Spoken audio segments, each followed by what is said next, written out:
મિત્રો સ્વાગત છે તમારું મારા આજના નવા વિડીયોમાં। મિત્રો આજે આપણે બનાવીશું ચોળી અને બટાકાનું મિક્સ શાક। તો એના માટે મેં 3 થી 4 નંગ મીડિયમ સાઇઝના ટામેટાને ધોઈ અને સમારી લીધા છે। ચોળીને પણ આપણે ધોઈ અને સમારી લીધી છે। બંને આપણે મિક્સ જ કરી દીધા છે, સાથે વઘારવાના છે। એટલે એક મીડિયમ સાઇઝનું ટામેટું ઝીણું સમાર્યું છે।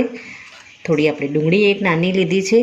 લસણ આપણે ઝીણું સમારી લેવાનું છે। એક તજનું આપણે પત્તું લઈશું। તો મિત્રો આપણે વઘારવાની શરૂઆત કરીએ। ઉપર વાસણ મૂકી દીધું છે।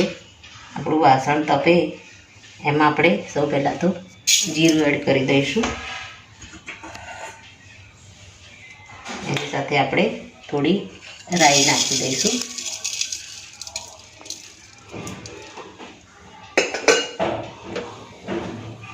આપણું જીરું થોડું રાઈ અને બંને એકદમ સારું થાય એટલે પછી આપણે આમાં તેલ એડ કરી દઈશું। તો આપણી રાઈ અને જીરું તતડવા લાગ્યું છે, આપણે આમાં તેલ એડ કરી દઈશું।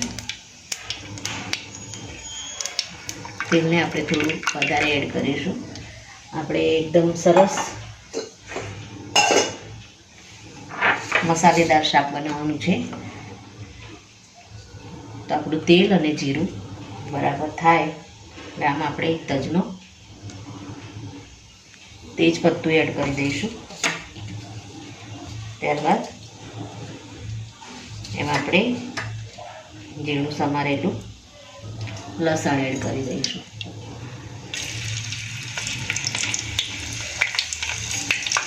લસણ શેકાવાની સુગંધ સરસ આવે ત્યારબાદ એમાં આપણે ઝીણી સમારેલી ડુંગળી એડ કરીશું।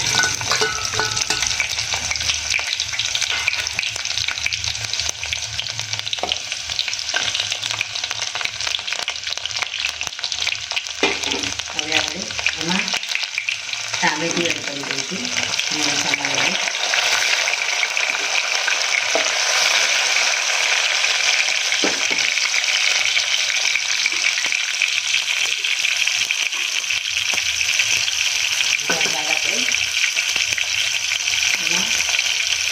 એક ચમચી બેસન એડ કરી દઈશું એટલે આપણે ધીમો કરીશું।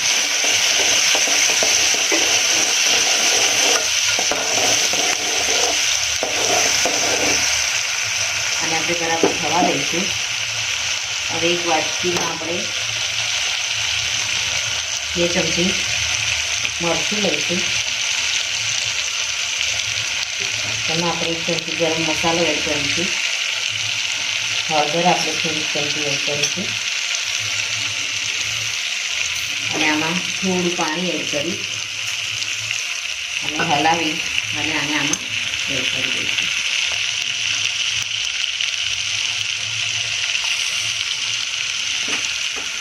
આપણા મસાલાને આની સાથે સારી રીતે કૂક કરવા દઈશું।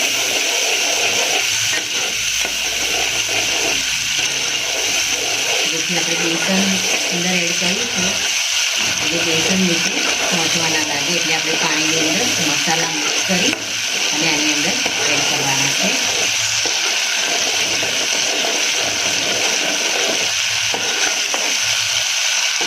આપણા મસાલા એકદમ સરસ રીતે ફ્રાય થઈ ગયા છે। હવે આપણે આમાં ચોળી અને બટેકા જે કટિંગ કરીને આપણે રાખ્યા છે તેને આમાં આપણે એડ કરી દઈશું।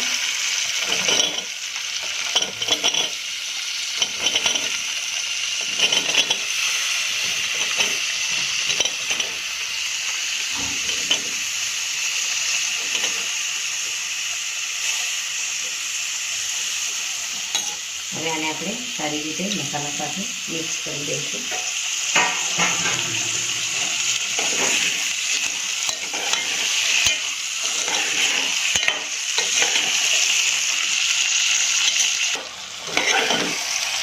આને આપણે થોડું હલાવી અને મિક્સ કરી નાખીશું બધા મસાલા સાથે। આપણને જો મસાલા ઓછા લાગે મરચું હળદર તો આપણે એમાં એડ પછી કરી શકીએ છીએ। હવે આપણે આને થોડું પાણી એડ કરી અને મીડિયમ ગેસ ઉપર આપણે આને થવા દઈશું। ત્યારબાદ આપણે બીજું પાણી એડ કરીશું. ઓછા પાણીમાં આપણે બટાકા અને ચોળીને સારી રીતે થવા દઈશું. હવે આપણે આને પછી આપણે થોડું મીઠું એડ કરી દઈશું અને ઢાંકી અને આને સારી રીતે કૂક થવા દઈશું. આપણે ટેસ્ટ મુજબમાં મીઠું નાખી દઈશું.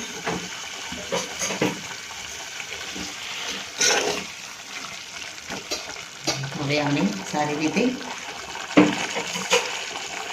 મીડિયમ ગેસ ઉપર આને થવા દઈશું. મિત્રો આપણે શાકને હવે ચેક કરી લઈશું. બટાકા આપણે એકદમ સરસ ચડી ગયા છે અને આપણે શાક રેડી થઈ ગયું છે. તમારે આમાં વધારે ગ્રેવી કરવી હોય તો થોડું આમાં પાણી તમે એડ કરી શકો છો. પણ તમે જોઈ શકો છો આપણું શાક એકદમ સરસ થઈ અને રેડી થઈ ગયું છે. આમાં આપણે પછી આપણે ધાણા જીરુંનો પાવડર એડ કરી દઈશું થોડો અને ગેસને આપણે બંધ કરી દઈશું અને થોડો ગરમ મસાલો એડ કરી દઈશું. તો મિત્રો આપણું શાક રેડી થઈ ગયું છે અને આપણે સર્વિંગ બાઉલમાં લઈ અને આપણે આને સર્વ કરી દઈશું. મિત્રો રેડી છે આપણું બટેકા અને ચોળીનું મસાલેદાર શાક.